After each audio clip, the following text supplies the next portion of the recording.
बैठकीमध्ये अरे काय करताय तुम्ही?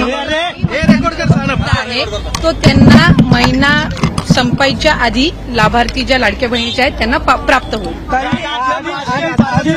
2.5 लाखाच्या संदर्भात ही चर्चा सुरू आहे। 2.5 लाखाच्या आतल्या ज्या कुठल्या बहिणी आहेत, 2.5 लाख? 2.5 लाखाचं ज्यांचं उत्पादन आहे अशा महिलांनाच भेटणारी योजना असं काही सुरू आहे का?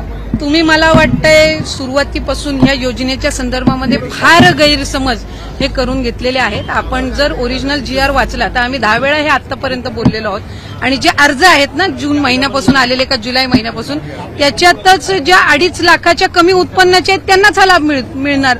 म्हणजे हे काही नव्याने काढलेलं नाहीये। मला वाटतं तुम्हाला माहितीचा अभाव त्याच्यामध्ये असावा म्हणून हा आपण गैरसमज करण्याचा प्रयत्न करत असाल। 2.5 लाखाच्या कमी उत्पन्न असणाऱ्या महिलांना सुरुवातीपासून या योजनेचा जर आपण ओरिजिनल GR वाचला तर आपल्याला लक्षात येईल।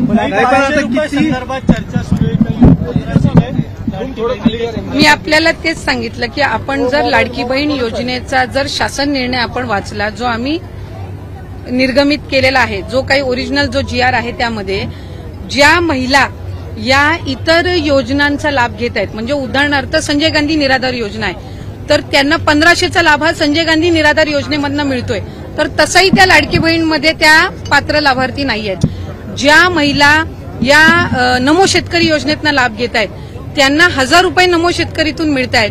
किमान 1500चा लाभ हा शासनाच्या योजनांमधून त्यांना मिळावा हा दृष्टिकोन आहे। त्याच्यामुळे 1000 रुपये त्यांना नमो शेतकरीमधून मिळत आहेत आणि 500 त्यांना लाडकी बहीणमधून मिळत आहेत आणि याच्यामध्ये काही नवीन नाहीये।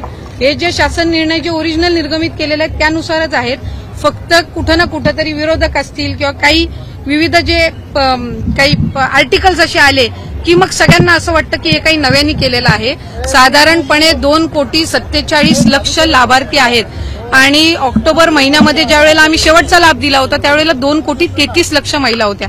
त्याच्यामुळे कुठेही कुचराई ही योजना राबवताना होत नाहीये आणि ज्या पात्र महिला आहेत त्यांना लाभ हा व्यवस्थित पद्धतीने सुरू आहे।